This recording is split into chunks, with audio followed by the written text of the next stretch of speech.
లంకానగరంలో అప్పటికే అమ్మవారు అక్కడికి వెళ్ళడం 10 నెలలు దాటింది. రావణాసురుడు వచ్చేసి సంవత్సరం పాటు సమయం ఇచ్చారు. ఆ తల్లి ఆ సమయంలో ఆత్మహత్య చేసుకోవడానికి కూడా నిర్ణయించుకుంది. అప్పుడు హనుమంతులు వారు సీతమ్మకి ఎలాంటి అభయాన్ని ఇచ్చారు? ఆ సమయంలో సీతమ్మ వారి యొక్క భావోద్వేగాలు ఏ విధంగా వర్ణించారు? చాలా గొప్ప ప్రశ్న అడిగారండి. ఇది సాధారణంగా ఎవరైనా ఒక ప్రమాదానికి గురైతే భయంకరమైన కష్టాల్లో ఉంటే పలకరించడానికి కూడా మనకు పదాలు చాలవు, మన ఆలోచన కూడా మనకు సహకరించదు. అది ఒక కళ. ఆ కళల్లో అన్నిట్లోనూ ఆరితేరినవాడు హనుమంతుడు.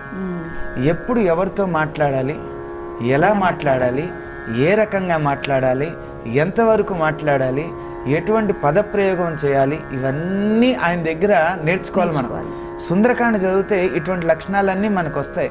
అందుకే మన పిల్లలందరికీ సుందరకాండను చదివించాలి, సుందరకాండను నేర్పించాలి. అది చదివించడం వల్ల, నేర్పించడం వల్ల తెలియకుండా మనకి ఈ గుణాలన్నీ వస్తాయి. మనం గొప్పగా మాట్లాడుతున్నాం అని అనుకుంటాం, మన భావన కాదు, పలికించేవాడు పరమాత్ముడు. ఆ పదాలు కూడా ఒక మనకి అప్పటికప్పుడు అందించాలి ఆయన. ఇదంతా కూడా ఒక విశేషమైన ప్రజ్ఞ. అది కూడా ఒక తపస్సే అమ్మ. హనుమంతులు వారు ఆ తల్లిని చూశారు. రావణాసుడు సీతామాత సంభాషణ విన్నాడు, రాక్షసుల యొక్క వేధింపులు విన్నాడు. ఆ తర్వాత తల్లి వాళ్ళని ఎంతో దీనంగా ప్రార్థించింది. ఇవన్నీ విన్నాడు చెట్టు మించి. ఇవన్నీ జరుగుతుంటే కథంతా ఆయన ప్రత్యక్ష సాక్షి. ఆయన ఎప్పుడైతే త్రిజట తన స్వప్నంలో వచ్చి తల్లిని వేధించకండి, ఆవిడ సామాన్యురాలు కాదు, సాక్షాత్ జగన్మాత లక్ష్మీదేవి, ఈవిడ నారాయణుడే రాముడు, మన లంక పని అయిపోతోంది, రాముడు వస్తున్నాడు, రావణాసుడు మరణం ఖాయం, లంకానగరం సర్వనాశనం అవ్వబోతోంది, ఇవన్నీ ఆవిడ చెప్తుంది తన కల్లో వచ్చినాడు. అదంతా విన్న తర్వాత ఈ రాక్షసులు వాళ్ళ మాటల్లో కూడా ప్రవర్తనలో పరివర్తన, భగవంతుడి యొక్క స్మరణలో వాక్పటుత్వం వస్తుందమ్మా. ఈ త్రిజట ఆ నారాయణుడి దర్శనం పొందటం వల్ల ఆ వాక్కుకి పటుత్వం వచ్చింది. వీళ్ళ మనసుల్లో అది హత్తుకుంది, పరివర్తన వచ్చింది, తెలియని ప్రశాంతత వచ్చింది. 10 నెలల నుంచి వేధిస్తున్న ఈ రాక్షసులు కూడా తల్లి జోలికి వెళ్లకుండా ఇంకా గాఢ నిద్రలోకి ప్రవేశించారు. సాధారణంగా జీవితంలో ఒంటరితనం కూడా ఒక శాపం అమ్మ. ఈ వేధింపులతోటి 10 నెలలు గడిచిపోయినాయి. తల్లికి సమయం దొరకనీయకుండా వేధించారు వీళ్ళంతా. ఎప్పుడైతే వీళ్ళంతా వేధింపులు ఆగిపోయినాయో ఒక్కొక్క నిమిషం కూడా సంవత్సరం కింద మారిపోతుంది ఆవిడకి. లేచింది, చుట్టుపక్కల చూసింది, అందరూ నిద్రపోతున్నారు. ఇంకా వెంటనే లేని ఓపిక తెచ్చుకుంది, మెల్లిగా జరిగింది, చెట్టుకు ఆనుకుంది, తల పైకెత్తి చూసింది, చుట్టుపక్కల చూసింది.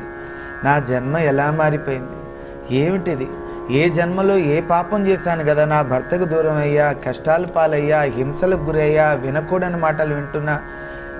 10 నెలలు గడిచిపోయింది. రావణాసుడు ఇచ్చిన గడువులో ఇంకా 2 నెలలు మిగిలింది. ఈ 2 నెలల గడువులో నా భర్త రాకపోతే నా గతి అవుతుంది. నిర్దాక్షిణ్యంగా వీళ్ళంతా నన్ను చంపుతారు కదా, వీళ్ళ చేతుల్లో చావటం తప్పదు కదా. సాధారణంగా మనం ఎంతో ప్రయత్నం చేసినా రాకపోయేటప్పుడు చిట్ట చివరిని విసుకొచ్చేసి వదిలిపెడతాం. ఆ చిట్ట చివరిలోనే మనకు అసలైనటువంటి పరీక్ష, అందులో బయటపడితేనే మనకి విజయం. అలాగా తల్లికి ఇప్పుడు అసలైన పరీక్ష ఇప్పుడు మొదలైంది. మాయలో చిక్కుకుని రాముడిని కూడా అనుమానించడం మొదలుపెట్టింది. నిజంగా ఈ రావణాసుడు చెప్పినట్టు మారీచుడి చేతిలో నా భర్త మరణించాడా, లేకపోతే రాకుండా ఉంటాడా, తెలియకుండా ఉంటుందా, రాముడు ఏంటి సామాన్యుడా అని అనుకుని ఇంకా అనుమానంతో ఇంకా జీవితం మీద విరక్తి పెరిగిపోయి నా కష్టాలు పోవాలంటే నా ప్రాణం పోవాలి, ఈ శరీరం పోతే కానీ ఈ కష్టాలు పోవు అని అనుకున్నాడు. ఆ తల్లి అనుకుంటోంది, ఇంకా నా ప్రాణం పోతే కానీ ఈ కష్టాలు తిరేవి కదా. అంటే ఆ కష్టాలు కూడా ప్రాణం మీదకి వచ్చినన్ని కష్టాలు, మామూలు కష్టాలు కాదు. ఆత్మహత్యకు సిద్ధపడుతుంటే చెట్టు మీద ఉన్న హనుమంతుల వారు తల్లిని రక్షించాలి. ఆ తల్లిని ఆ క్షణంలో రక్షించకపోతే తల్లి మనకు దక్కకుండా పోతుంది. ఇప్పుడు తల్లిని రక్షించాలంటే ఊరేసుకునే వాళ్ళు ముందర మనం చెప్తే వినరు, తెలిసిన వాళ్ళు చెప్తే ఇంకా కంగారుతోటి ఇంకా తొందరపడతారు, తెలియని వాళ్ళైతే ఇంకా ప్రమాదం. అని పరిస్థితి ఎలా ఉంది? రాక్షసులు నిద్రపోతున్నారు, తల్లి ఆవేదనలో ఉంది. నేను పైనుంచి దిగి పరిచయం చేసుకోకముందే నన్ను చూసి గట్టిగా కేకేస్తే నిద్రపోతున్న వాళ్ళు లేస్తారు, బంధిస్తారు. తల్లికి కష్టం, నాకు కష్టం. లేదా నన్ను చూసి భయపడిపోయి ఒక్కసారి ఇంకా గట్టిగా ఏదన్నా ప్రయత్నం చేస్తే అది ఇంకా బిగుసుకుని క్షణాల్లో పోతుంది. నేను చేతులాన్ని నా తల్లిని చంపిన వాడిని అవుతా. ఈ కష్టాల నుంచి తీర్చాలి, కష్టాల నుంచి బయటపడేయాలి, తల్లిని రక్షించాలంటే మనకి ఎవరైనా కష్టం వస్తే మనం ఏం చేస్తామండి? మనకు కావాల్సిన వాళ్ళని చెప్తాం. అలాగా కావాల్సిన వాళ్ళు రాముడు ఉంటే కానీ ఈ కష్టాలు తీరవని, ఆ రామకథను పాడితేనే ఈ కష్టాలు తీరుతాయని చెట్టు మించి మందర స్థాయిలో రామకథను పాడుతున్నాడు. ఏం పాడుతున్నాడు? ఒక్క శ్లోకంతో మీకు వినిపిస్తా. సీతకెంత దురవస్థ గఠిల్లే నా తల్లి నెటులా ఊరడించవలే, నన్ను నేనెటులా తెలుపుకోవలే, తల్లి నెటులా కాపాడుకోవలే, ఏ మాత్రమునే ఆలసించిన సీతామాత ప్రాణములుండున అని హనుమంతుడు శాఖల మాటున తహతహలాడుచు మెదలసాగెను. ననుగని జానకి బెదరక ముందే పలికెద సీతా రామ కథ. సత్యమైనది వ్యర్థముగానిది, పావనమైనది శుభకరమైనది, సీతామాతకు కడు ప్రియమైనది, పలుకు పలుకున తేనెలొలుకున్నది అని హనుమంతుడు మృదు మధురముగా పలికెను సీతారామ కథ. ఆ రామకథను పాడి తల్లి ప్రాణాలు రక్షించాడు. రామకథ అంత గొప్పది. ఎన్ని కష్టాలైనా తొలగిస్తుంది, ప్రాణాలు రక్షిస్తుంది, కోరికలు నెరవేరుస్తుంది, అందరినీ కరుణిస్తుంది. అలాగే చివరిగా మరి ఈ హనుమాన్ జయంతి సందర్భంగా హనుమాన్ చాలీసాని తాతగారు తెలుగులోకి అనువదించారు. ఒక్కసారి హనుమాన్ చాలీసా. ఆపదామపహర్తారం దాతారం సర్వసంపదాం లోకాభిరామో శ్రీరామో భూయో భూయో నమామ్యహం.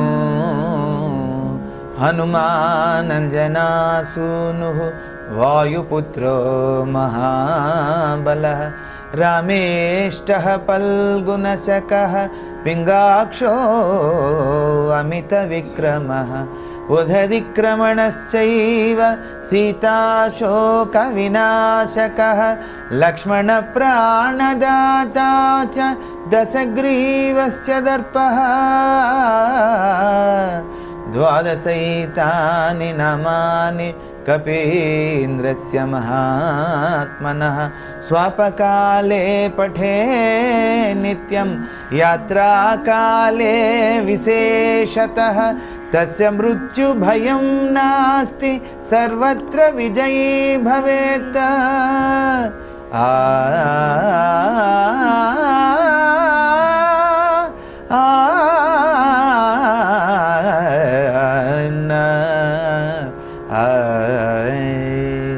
శ్రీ హనుమాను గురుదేవు చరణములు ఇహ పర సాధక శరణములు.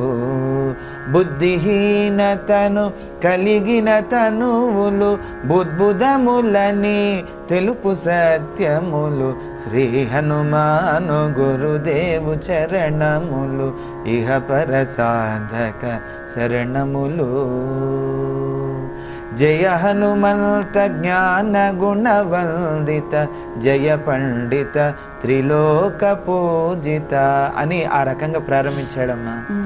ఈ హనుమాన్ చాలీస స్తోత్రాన్ని మనకి భయం వేసినప్పుడు లేకపోతే ఎక్కడికన్నా వెళ్ళేటప్పుడు కూడా ఈ స్తోత్రాన్ని మనం పఠిస్తే మనకి తెలియకుండానే ధైర్యము మనోనిబ్బరము అనేది కూడా